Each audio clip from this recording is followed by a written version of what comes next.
Hi everyone, welcome to another episode of Woman Empowerment Series. Today with me, Farisha, and I'm very delighted and honored to have a very special guest with me. It's Melissa Indot. Hi, Melissa. Hi there. Hi there. Hi there, Farisha. Thanks for having me on this series. It's How are great to be you? here. I'm good. I'm good. I know we've been trying for a couple of months now to make this happen, and I'm happy that I'm finally here with you. Yes, and I'm really glad today that I get a chance to interview you because I've been following your work online on LinkedIn and also on Instagram. And I finally get a chance to interview you personally today. So, Melissa, can you share us more about yourself? Yes, of course. Well, I hail originally from Malaysia, proud Malaysian. I have spent half of my life in the UK. I studied there and I worked there. But today, if we zip forward to today, I have a career that's touched many different industries. I was an accountant for a while, a management accountant actually. And I've probably spent the majority of my life in the music business, probably nearly 30 years of experience in the music business. And it began in the UK. And then I continued it in Malaysia, where I've won several awards here, but in particular, the one I'm most proud of is my AIM, which essentially is a industry award. I would say it's on a par with what we call our Grammys. And I won that back in 2008 for Best English Album. But Wow, since then, congratulations. thank you, very proud of that. I got to work with some amazing people in the industry who helped me. Definitely their contribution helped me win that award. But since then, today, I took a life through me many incredible experiences. And today I weave together two things that I'm really passionate about. One is music, and the other is personal growth and personal development. So I'm actually a certified life coach with the beautiful U Academy out of Australia, which is ICF certified or recognized. And I've studied many other different modalities, energy worker, I'm an energy worker. I've also studied with nonviolent communication, communicating in conflict. And I've done some other more sort of spiritual studies along with a Mayan lineage and working in particular with language and the power of words. And a lot of other somatic, or I should say embodied practices. So understanding the connection between the mind, the body, and the emotions. So in summary, combining all my studies, including I'm a yoga educator and a meditation teacher, I call myself an emotional healing life coach. So basically what that means is people hire me to be their life guide, to be like a Sherpa, like a shepherd, right? But in particular, focusing on emotions and the power of our emotions, because so much of our lives are led from the thinking mind that we've become so detached, disconnected with our emotions. And our emotions actually have been brought to light more and more in recent years with the great work of Brené Brown, but really it's been talked about for centuries. It's our superpower. It's very, very important for us to get connected to our emotions, to understand what they're there for, why, how they serve us, because the wisdom that's locked in our emotions really can help us lead a life that is purposeful and with less suffering. So I'll pause there. Okay, that is really interesting. Okay, so the next question I'm going to ask you is, what is the most challenging moment in your career? How do you get back up and how do you overcome it? The most challenging experiences I would say that I've had in my career is when I have stood in my own way. Because what I've come to learn in my experience of life is that there's always going to be things in life that are going to happen that are completely beyond your control. And this is now where I coach my clients. It's about being able to be present in the moment with any situation with full awareness, right, of what you can't control, and then be able to have the power to let go of the need to control what you can't, and then get clear on what it is you can do, right? But most of the time, we decide we can't do something because we don't believe in ourselves, we believe we don't have the ability, or because everything that we do has become dependent on someone else or on something else or because the situation has gone wrong. So rather than be autonomous and have agency and be clear about the way I think and the way I speak and the way I behave is going to influence the situation, that's empowerment. We feel that we are controlled by our situation. So I'm going to pause there. So sorry, in summary, the most difficult experiences I've had in my life is when I have stood in my own way because I believe that I was not worthy, I was not enough, and I was not capable. So when I've come to realize and learn that I can turn any situation around wholly based by my awareness, right, and being calm and very present in the moment, that has been a game changer for me. An absolute game changer. I have to agree with you. I have to agree with you, Melissa, because sometimes I do have days where, you know, I doubt myself and I feel down and I don't believe in myself. And I doubt myself like, oh, can I do the proposal? Or can I present it to the board of directors and CEOs? So sometimes you doubt yourself and your ability because at the end of the day, we're only human, right? And we have flaws, we have our strength, we have our weaknesses, and it's okay to have, you know, some days where we feel not okay. And I also been through a period in life where I think that it's like the darkest period in my life where I lost my dad. He passed away in 2016 due to sudden heart attack. And that was like my darkest moment because I was so close to him. I was so close to my dad. And I was in a depression for 1 year. And it took me like 1 year to recover and to bounce back. And for me, I think it's okay to speak up about all this because sometimes people don't feel comfortable to let it out. And I think that it's completely okay because all of us, you know, because we're human, everybody will go through that stage. And people have experienced losing a loved ones because at the end of the day, we're not going to live forever. This world is temporary. And we just have to, you know, put ourselves in a situation where, like you said just now, resilience, like bouncing back, right? The ability to bounce back. Yeah. Yes, and I think grace is very important. I mean, I love what you said about life. Yeah, it is not, we're not here forever. And often, and that's what is so shocking when we do lose somebody. And thank you for sharing that very vulnerable piece for you. I mean, I lost my father in 2014.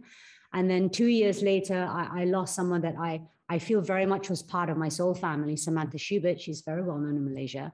And within 2 years, I'd lost two people that I cared about very deeply. And that was very confronting. Yes. And that made me think, that really made me think about how I've been spending my life and what choices I'm making in my life and why I'm making these choices. A lot of the time we do things because it's based on what expectations society has set for us, what we think our parents should make, what we think our parents want us to do. Sometimes it is what our parents want us to do, what society expects of us, especially as women. You know, does society expect you to get married and have children, you know, to have a career, but then give up your career when you want to start a family? You know, be obedient to your partner at home, to not be an entrepreneur. I mean, there are many nuances and layers to this, especially for women. And I'll talk about women because I know your interview is about women empowerment, right? But what is important is that as women, we understand that we are here for a purpose. Every human being is here for a purpose. And as women, our purpose goes beyond bearing life. It goes beyond bringing life forward. It is important for us to step into our individuality because no two people on this earth are the same. Our greatest purpose, your greatest purpose, Farisha, is to be Farisha, however that looks and feels like. And some people go, well, how do I be the youest version of you? How do I be the meest version of me? How do I be the truest version of Melissa? And I'll answer you that. I don't know. Every moment, I just need to follow what feels true in my heart and my gut and my soul. And when doubt shows up, which it does, because we're measuring against what we've been told and what is expected of us.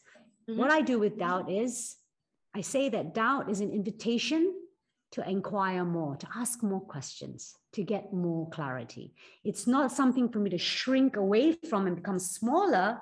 It's something for me to lean into and ask more questions. Interesting. Yeah. Because I never look at life in that way, you know, like I think like that's really interesting, Melissa, because like what you said just now is true, because you don't know, like snap, like blink of an eye, everything just changes. Like you said, you lost you lost your dad, and then you lost your best friend, your good friend, and it just, and life just yes, and happened, that's something you can be guaranteed of. 3 things in life: taxes, right? Taxes, death. You can be guaranteed of that. No one is getting out alive, right? The minute you suddenly really accept the fact that we all have a limited time on this earth, then maybe we would be a little bit more discerning. We would be more mindful, more intentional about the life we lead, and who are we leading this life for, right? There's only one of me.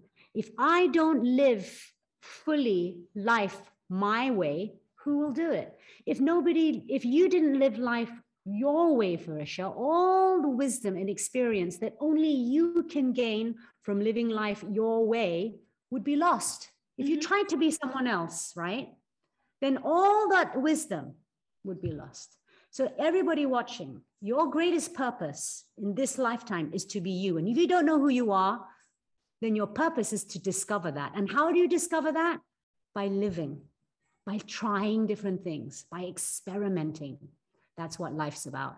And if you feel people don't like you for it, then they are not your people. Because guess what? Let me ask you this question, Farisha. Do you like everybody on this earth? Well, that's a hard one. Is it hard? I don't know. Ask me the question. Well, I think like, well, personally, well, there's good people and there's bad people. And if wait, hang on. I'm going to pause you a second. I'm not asking you if there's good or bad people. Do you like everybody you meet? Well, I've met nice people and I like them, and I've also met people who are not nice to me and I don't like them. Okay, so you don't like everybody you meet, right? I also definitely don't like everybody I meet. Now, if you and I have the right, which we do, to meet people we don't like because we don't gel, maybe we have nothing in common, right? That means other people have the same right not to like us. So, right? So even if I'm trying to be someone else, there's going to be people who are not going to like that, just in the same way I don't like them. So I might as well be me. Yes. Then I attract all the people who are for me. I magnetize the people who are meant for me, the people who are going to lift me, salute me, celebrate me, support me. And they're the very same people that I can do the same for them. So it's so important that we show up as the most honest and real and authentic version of who we are, because then we attract the people we're meant for. Mm-hmm. And I believe that, we attract our vibe, positivity with positivity. And if we have good vibes, we'll attract good vibes. Yeah. So, that's the way how, law of attraction works, right? Mm-hmm. We'll attract the people who need us to support them. Okay. And now we come to the next question. Okay, in your own words, what does woman empowerment means to you? Women empowerment, I don't believe that we empower. Okay, I'll speak for myself. I don't believe that I empower other people. What I believe is that, and my mission is to inspire other women to step into their power. If I empower people, that means without me, they have no power. I don't empower people. I inspire women to realize the power that they already have within them. I'm a mirror. I reflect back to them their joy, their love, their creativity, their curiosity, their discovery, their exploration, and the power, that fire of power that lives within them. That to me is what women empowerment is. Yes, and I agree with you. And women empowerment is also us women lifting each other up and supporting each other. So like for me, I don't believe in jealousy. I don't believe in hate, because I believe that, everyone have their own recipe. Everyone have their own timeline. And if you support me, I'll support you. If you help me, I help you. And learn to clap for your friends, because maybe it's not the time now. Maybe it's not your time. Learn to clap for your friends first. And then when it's your time, your friends will clap for you back. And for me, I believe in that, because I believe in supporting each other. There's no room for hate. There's no room for jealousy. There's no room for envy. And for me, I think for women, right, instead of, tearing each other down, it's better for us to lift each other up and support each other like a support system. And that's how it works. And that is really important. Yeah, that's really important, because we have days where, like, I give you an example. I have a friend, she has a small business, so I support her by buying her cakes and pastries and also cupcakes. And that is the way of me supporting her small business, and she supported me too. So it's like, you're helping each other and you're supporting each other's businesses, and then your friends, and that is how you grow, and that is how you support one another. And I think that is really important. And for ladies, when we meet up for lunch or coffee, we get in touch with positive conversation. We talk about like their businesses, how they're doing with work, how they're doing with their small business, with their bakery and cake business and all that. So I think it's really important for us women to, not to tear each other down, and lift each other up and support each other. So that is really, really important. Yeah, absolutely. Competition, I think the only person that one will compete against is yourself. Can you be a better version of who you are today? And competition is very destructive. I mean, competition happens because we compare with each other. And if you think about it, I already said no two people are the same. So just like you wouldn't compare a banana with a durian, you can't compare, they're different. Yeah, why do we compare ourselves with each other? We can be inspired by each other. And I think we have to be very careful. We have to be very careful when we talk about supporting each other as women as well, because we have to be, I want everybody watching here to be very mindful and aware of what your expectation is when you support someone. If you support someone and you have an expectation for them to support you back, be very careful, because it's possible you get disappointed, because the way people see support is going to look different, right? Some people may see support as a financial investment, like, for example, buying the cake. Other people may see support as spreading the word, sharing your contact number with people. So just be aware that for me, when I support people, I support without expectation. I do it because I love to do it. Right. If they don't support me back, buy anything from me, talk about me, it's okay. That's absolutely fine, because that's not what I'm expecting. So I think it's very important to be mindful of that, because women do have a tendency, they have a bit of a tendency to have a buildup of what's the word, resentment, because we have this emotional charge where we want people to like us, to see us, to support us in a very fixed way. And if we're not aware of that, we can be set ourselves up for disappointment, and then resentment builds up. So be mindful, ladies, when you're supporting somebody, ask yourself, am I expecting something back? If you are, perhaps you can have that conversation with that someone and say, hey, I'm supporting you this way. If you want to support me, would be a really great way to support me. Or you support unconditionally, expect nothing in return, pure love. Unconditionally. I think I choose unconditionally. Best that you can, because we are human beings. Unconditional love is a very tall order, So I think the most important thing is to be mindful of that expectation, whether it's conscious or unconscious. Just create that awareness within you. Yes, and I think unconditionally I go with that because, you know, if that person support or if that person don't support you, it's okay. Yeah, yeah, and it's totally fine. Yeah.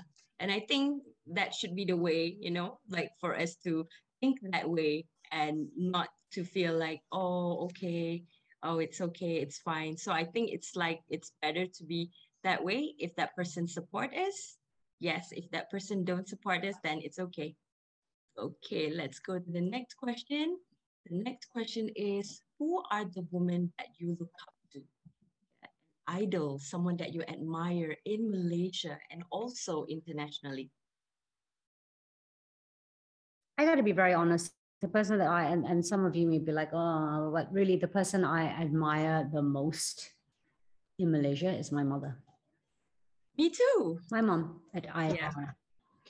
She's 84 years old, and she has gone beyond my wildest expectations of learning about life with me, through me, beyond me. She's so relevant. She keeps up to date. She's very involved in matters of the heart, matters of the world, very involved in women empowerment herself, I would say, and is a spokesperson and for people of her generation. I mean, imagine being born in the 30s and still being able to hang out with people in their 40s like me, 50s and 60s, be able to Wow. socialize, conversation. And she knows all about the arts, you know, Justin Bieber, all the relevant artists in Hollywood, in the music business, the leaders around the world. She really, really is someone that I look up to, and she just continues to amaze me with her resilience, with her grace, and her just her heart and her desire to keep learning. And you asked me about internationally. I would say one person that I really admire is the leader of New Zealand. I can't think of her name now, Jacinta. Jacinta Ardern, Prime Minister of New Yes, Zealand. Prime Minister, absolutely a leader there. Oh my She God, blows my she's mind. amazing. She is amazing. Can we have her for Prime Minister? She's just amazing. No, we will have our own version one day. We will.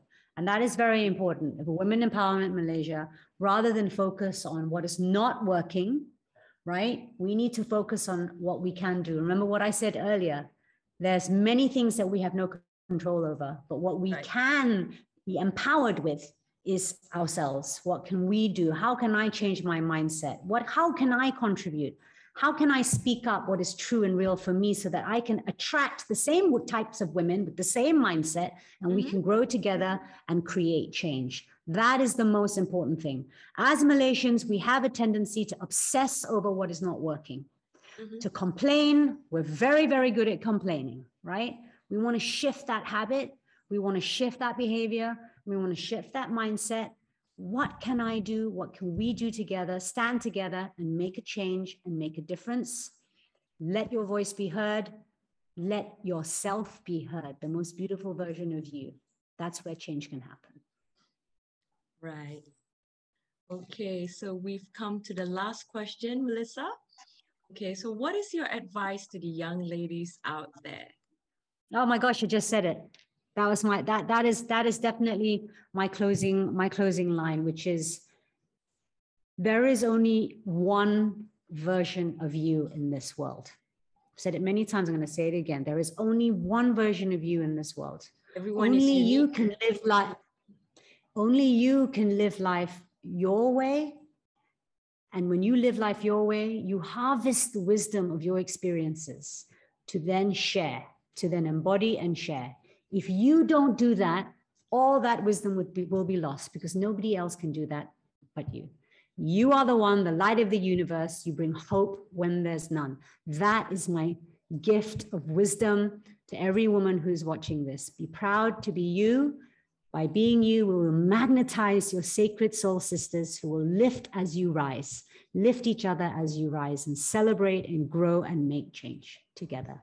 Wonderful women just like you, Farisha, who create these conversations so that we can continue to inspire each other to step into our power. Thank you, Melissa. Okay, so before we end, can you tell us more about your training and your coaching session? And how can Absolutely. people get in touch with you? That's awesome. Thank you for that question. So emotional healing, I take you through your emotional healing journey using music in particular. I work with mindset. We disrupt those stereotypes. We change the behaviors. We shift your mindset. But most importantly, we have fun. And we do all that so you can pull back all the layers of who you think you should be, so that all that energy that you have can be channeled into becoming who you were born to be. Find me at melissaindot.com. I'm going through a big rebrand now. It's very exciting.